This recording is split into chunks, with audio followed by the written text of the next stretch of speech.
Yeah, I mean, it means a lot, obviously. Just, last time I won here 15 years ago, my first year with JGR, and here we are, my first year with RCR, being able to get back to victory lane at Talladega. So it's been a little bit, but it's really cool to welcome on a new partner of ours with McLaren's Custom Grills to score a win with them with RCR, and Team Chevy to get that Camaro in victory lane here. Is really, really good for us. We're obviously short on fuel and kind of stretching it.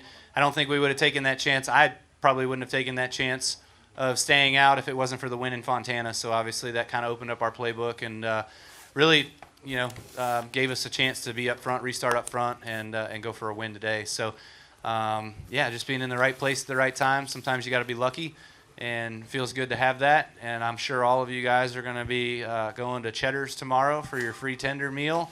And as I probably need to send Brexton over there, we get some of our own. I was confused because it sounded like he was trying to call you to pit road, and then you were like too late, like you were past it, but we didn't really have a good view on TV. So what exactly was the sequence there of you guys talking about that? Yeah,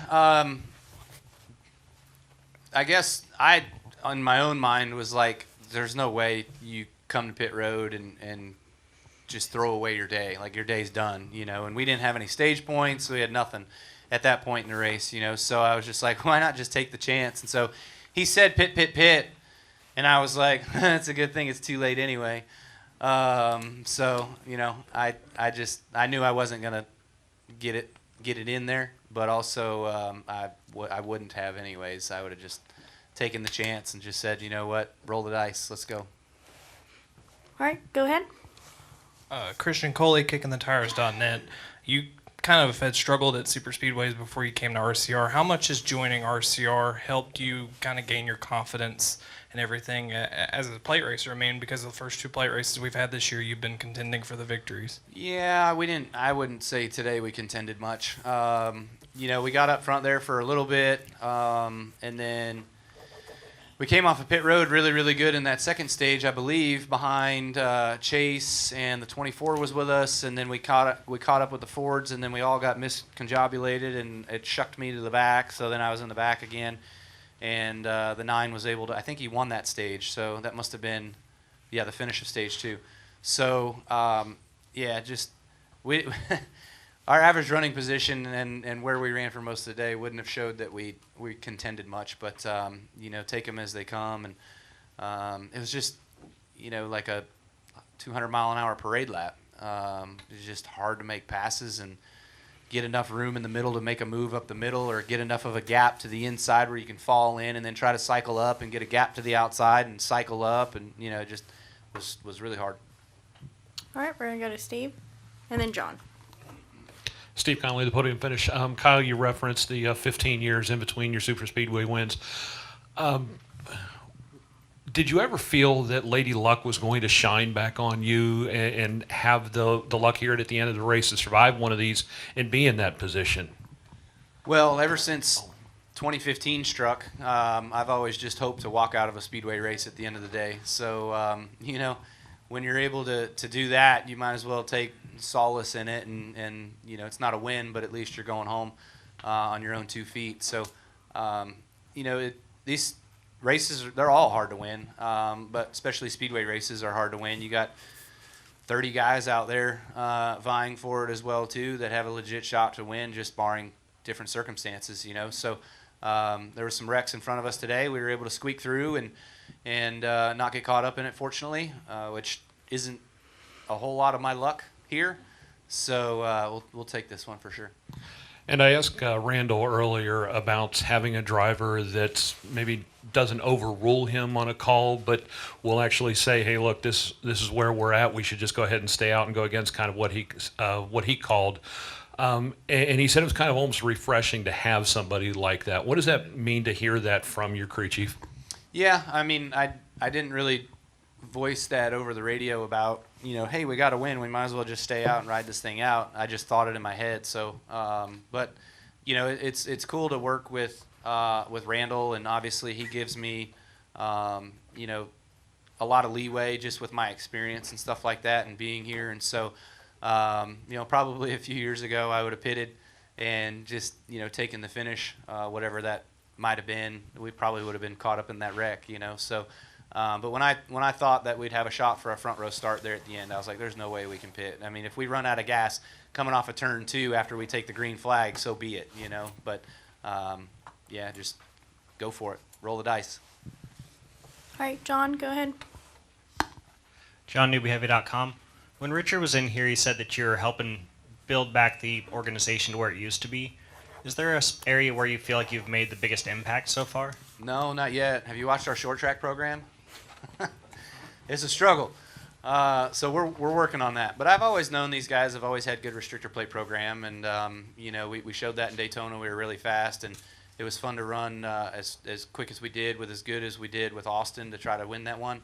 And then Fontana, we were super fast as well too. Those guys had a really good car there last year. So just the short track stuff is really been head scratching for sure. On my front and Randall's front, I know we're trying to work through what it takes to turn that around. So hopefully we can get there to make that, you know, the short track stuff go our way. All right, our next question will go to Bob, Kelly, and then Dustin. Bob Packers, Fox Sports.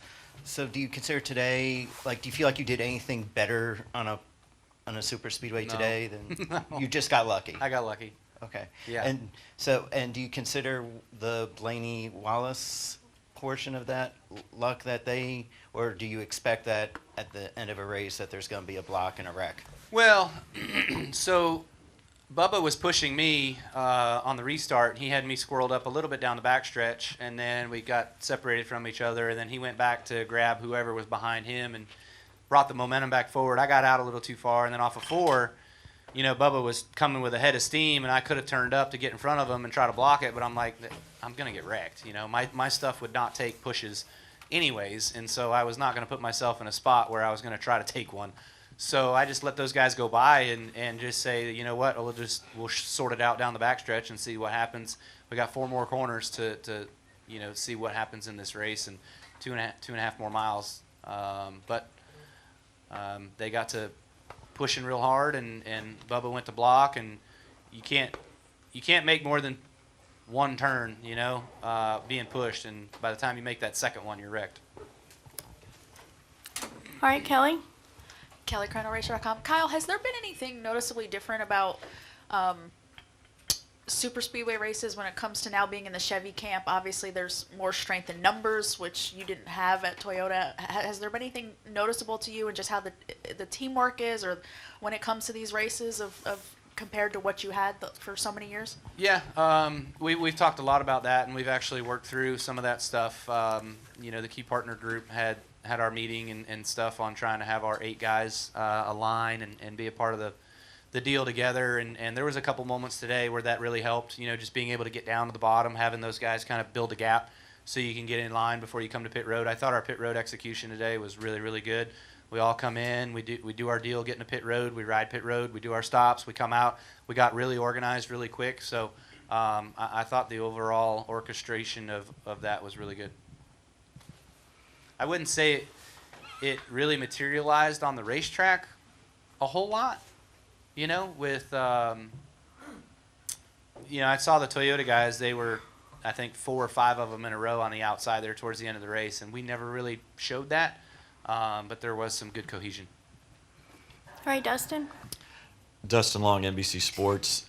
Kyle, 8 months ago at Watkins Glen, you opened up about how it had been such a hard as hell year at that point. And I think about where you were then to where you are now, 2 wins with a new organization, having the success. I'm curious, what's it like to be Kyle Busch? What's your mindset now? And how did you get from, I'm not going to, maybe you'll tell me it's a dark place, but a darker place to this point? Because in one sense, it's probably been a long time, but in another sense, 8 months is a very short period of time.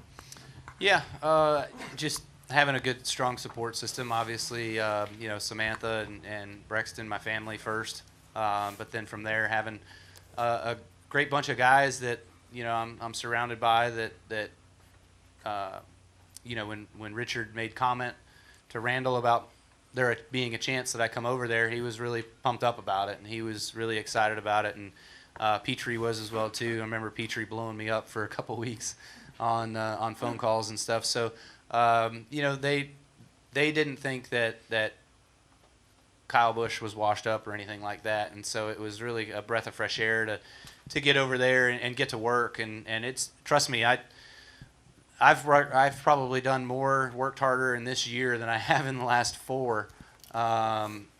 Just because of feeling like it's my duty, it's my service to them to give them everything that I've got, absolutely everything that I've got, for them sticking their neck out for me at RCR. So, we're working really hard in a lot of areas. I keep pushing these guys on some stuff, and I hope that it'll continue to get better as we progress through the year. I think next week is another big test for us as the RCR group, statistically speaking, at Dover was horrendous a year ago. So hopefully we can turn that around.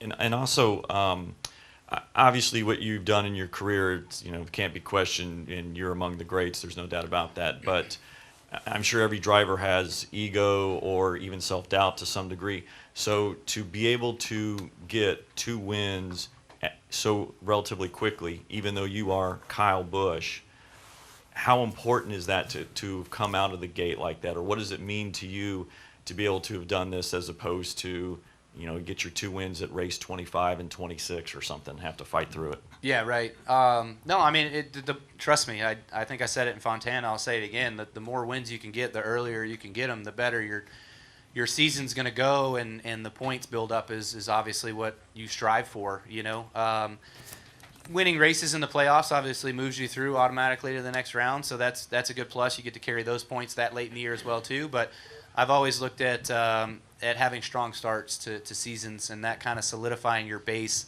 for the remainder of your season. So anytime you get to around, somebody told me this years ago, a long time ago, anytime you get to about Charlotte, Coke 600, from there to the end of the regular season, like points fluctuation, you might 1 or 2 spots, barring something stupid happening, 3 blown up motors in a row will hurt that.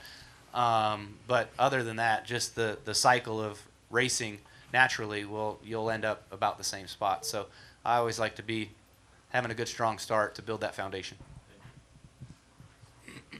All right, I believe we had 2 questions in the back. Go here in the middle right here, and then there was one in the back. Yep. Go ahead. You go Jared first. Haas with FrontStretch.com.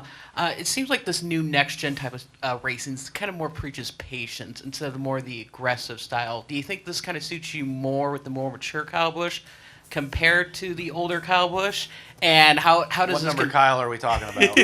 We're talking about 2018 Kyle Busch. And how does that compare and contrast to other styles, other generation of cars that you've raced? Yeah, I mean, this style is by far a lot of patience, which I don't think the consensus within the garage area with the drivers is that we enjoy it very much. You'd like to have some areas of opportunities to where you can make some moves and cycle yourself around a little bit. But man, when you ride around there in parade formation for tens of laps at a time, it gets a bit frustrating, and that you can do better than that, but you pull out of line and try to make something happen, and you just hit a block wall of air and you go backwards. So everybody's just the same. Like, it's just so equal. There's not enough separation within everything to put on good, and in my opinion, good exciting racing at the speedway races. I think there's a bit of a struggle right now. All right, we'll go ahead and take our final question in the back. Hey Kyle, Marshall Smith, Stanford University. Can you speak a little bit on the partnership with RCR and the give and take in the transition?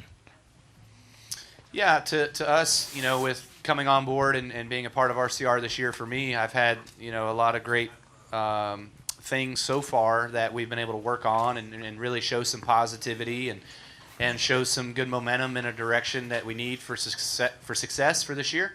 And then, there's just some of the other areas where we're not really seeing the fruits of our labor yet. So, but again, we're all striving for the same thing. That's one goal. That's to win. We want to see Austin get a win. Unfortunately, he had some bum luck today, but we want to get Austin a win, get him in the playoffs as well too. The Xfinity program's been on fire. They've been super, super strong this year, so that's been fun to see. And we just need to keep it going in the right way.